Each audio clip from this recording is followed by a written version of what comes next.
नमो बुद्धाय. श्रद्धा बुद्धी संपन्न, शील संपन्न आपण सर्वच उपासक उपासिका, आपल्या सर्वांच्या प्रती खूप खूप मंगल कामना, खूप खूप आशीर्वाद. आज परत एका धर्मचर्चेला आपण सुरुवात करूया. आजचा विषय आहे मनुष्यामधलं मनुष्यत्व. या विषयाचं खंडन करण्यासाठी भगवंताच्या काळामधलं थोडक्यामध्ये इथं उदाहरण आपण पाहूया. म्हणजेच मनुष्यामधलं मनुष्यत्व हे किती महत्त्वाचं आहे ते आपल्याला कळेल.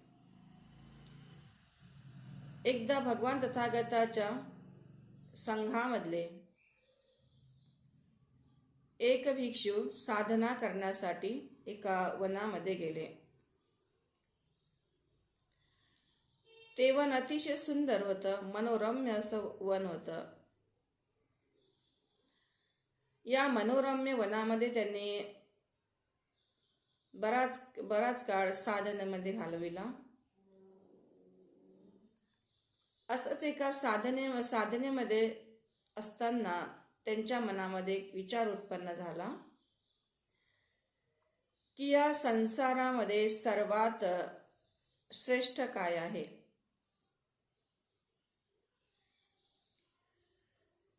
या संसारामध्ये सर्वात श्रेष्ठ अशी कुठली वस्तू आहे का, कुठला सत्व आहे का, असा विचार त्या साधना करणाऱ्या भंतेच्या चित्तामध्ये विचार उत्पन्न झाला. पण या प्रश्नाचं उत्तर त्यांना मिळत नव्हतं, निराकरण होत नव्हतं. आणि म्हणून परत ते तथागताकडे गेले. वंदन करून, अभिवादन करून विचारलं, भगवान, मी अशा या वनामध्ये इतक्या दिवसापासून मी साधना करत आहोत.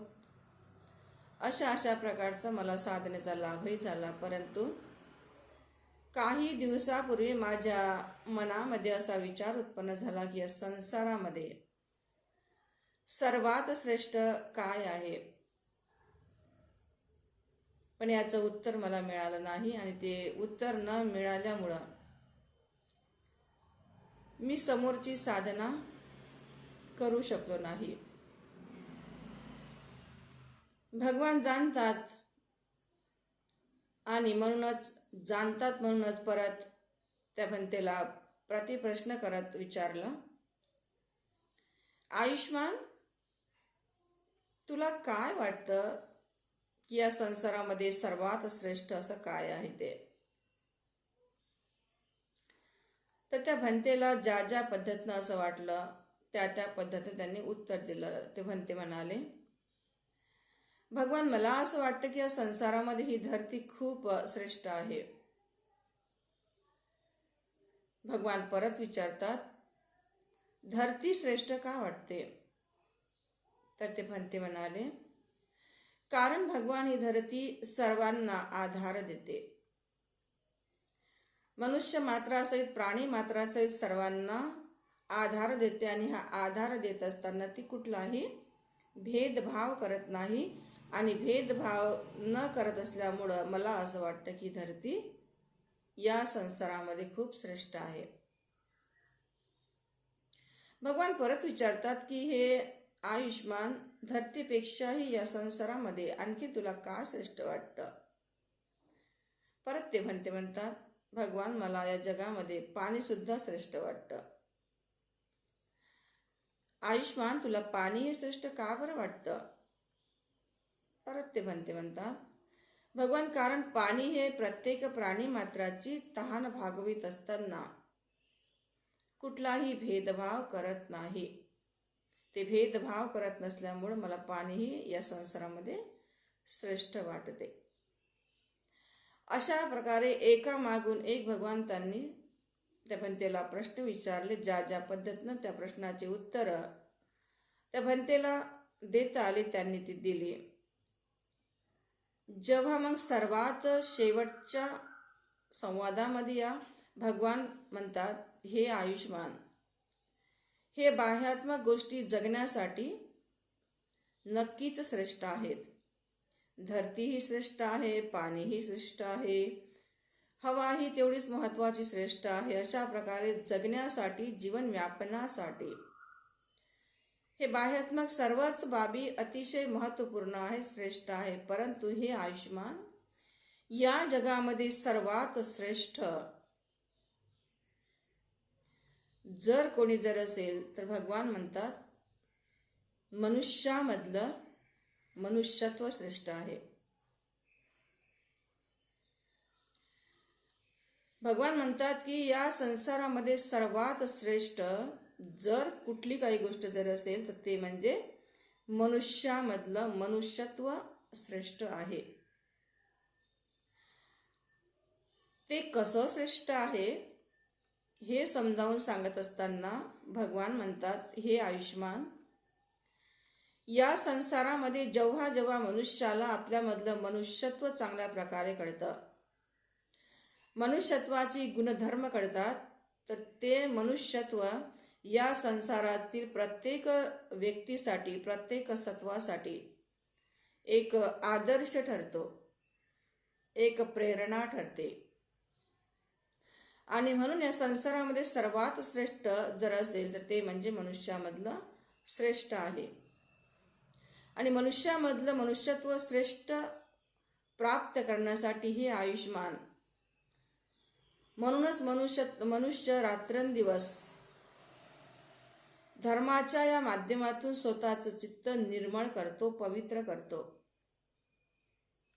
कारण चित्त निर्मळ केल्याशिवाय, मन पवित्र केल्याशिवाय कुठल्याही मनुष्यामध्ये ते मनुष्यत्व त्या मनुष्याला प्राप्त करून घेता येत नाही.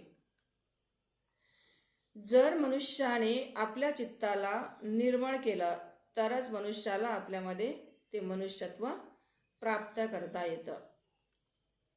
तर अशा प्रकारे भगवान बुद्धाने त्या भंतेला असा उपदेश केला. आणि ते भंते म्हणतात, भगवान, साधू साधू साधू, मला आज ती गोष्ट कळली की या संसारामध्ये सर्वात श्रेष्ठ जर कुठली बाब असेल तर ते मनुष्यामधलं मनुष्यत्व श्रेष्ठ आहे.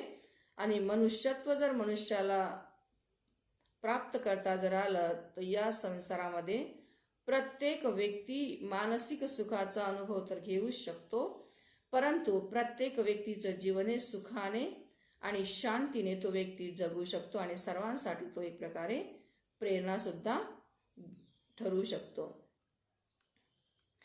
या उदाहरणावरून आपल्याला एक गोष्ट लक्षात येते की आपण मनुष्याचा जन्म घेतला आहे आणि मनुष्याचा जन्म घेतल्यानंतरही जर आपल्यामध्ये आजही आपण नशापान करत आहोत किंवा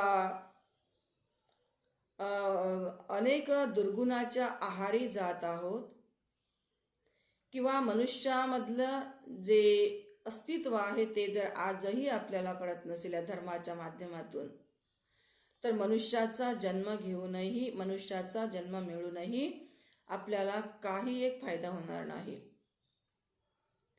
हा, आपण जीवन तर जगूच, ज्या प्रकारे अन्य प्राणी जीवन जगतात, पशुपक्षी जीवन जगतात, जनावरे जीवन जगतात, त्या पद्धतीचं आपणही जीवन जगूच. परंतु मनुष्याच्या जगण्यामध्ये, पशुपक्ष्यांच्या जगण्यामध्ये, जनावरांच्या जगण्यामध्ये जमीन आसमानचा फरक आहे.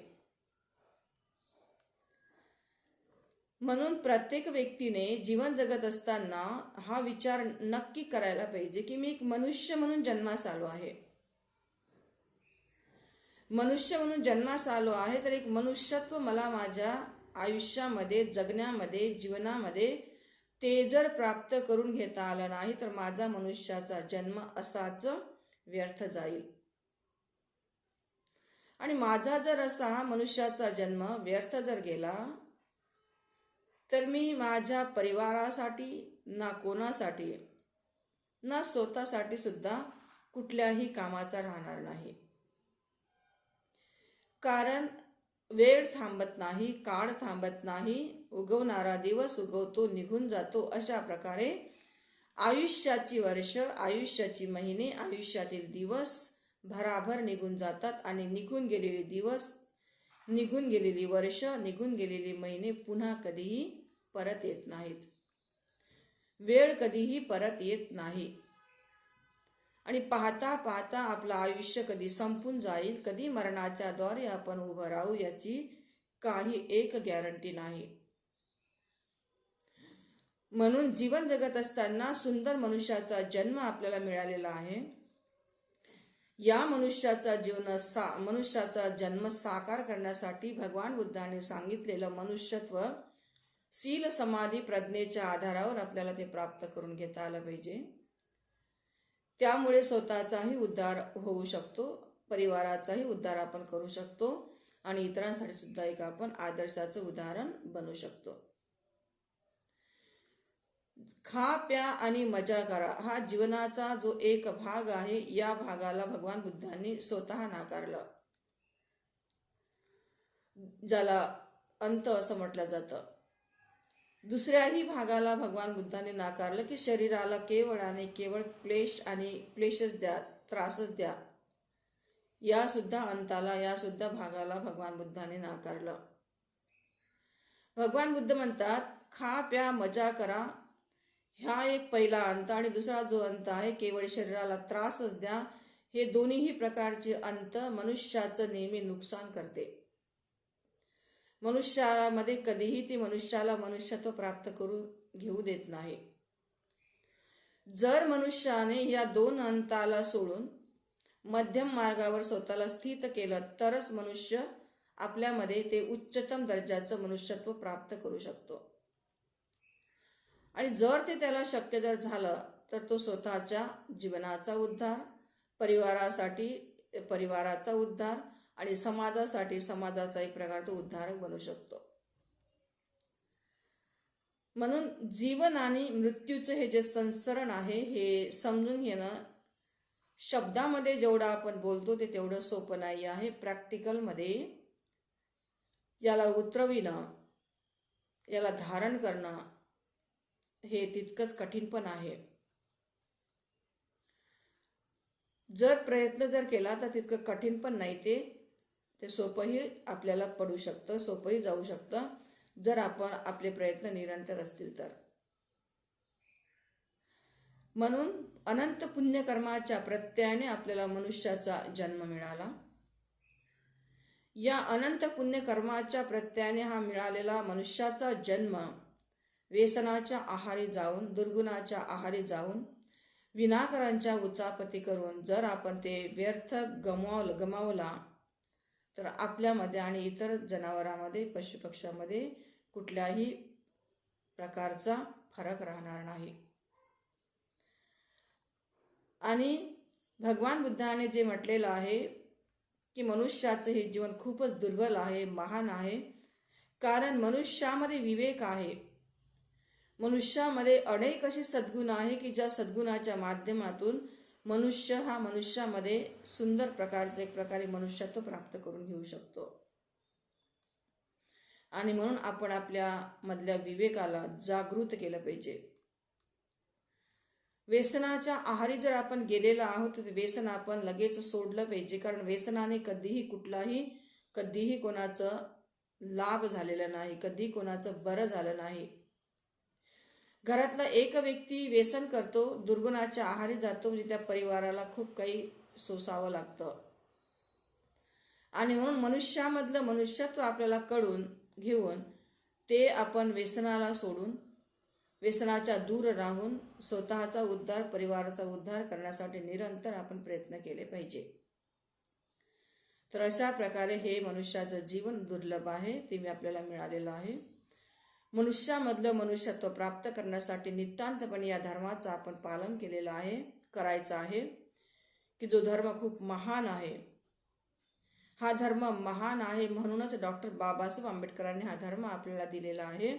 आणि म्हणून बाबासाहेबांचे एक आपण खरे अनुयायी बनलं पाहिजे. भगवंताचे खरे एक प्रकारे आपण प्रामाणिकपणाने उपासिका बनलं पाहिजे. जेणेकरून आपण आपला सर्वांगीण विकास करू शकू. तर अशा प्रकारे प्रत्येक उपासिकांच्या प्रती या मनुष्य जीवनाला आपल्यामध्ये मनुष्यत्व प्राप्त करण्यासाठी सर्वांच्या प्रती खूप खूप आशीर्वाद करते, मंगल कामना करते आणि याच ठिकाणी आजच्या या धर्मचर्चेला विराम देते. सर्वांचं मंगल हो, सर्वांचं कल्याण हो, सर्व सुखी हो.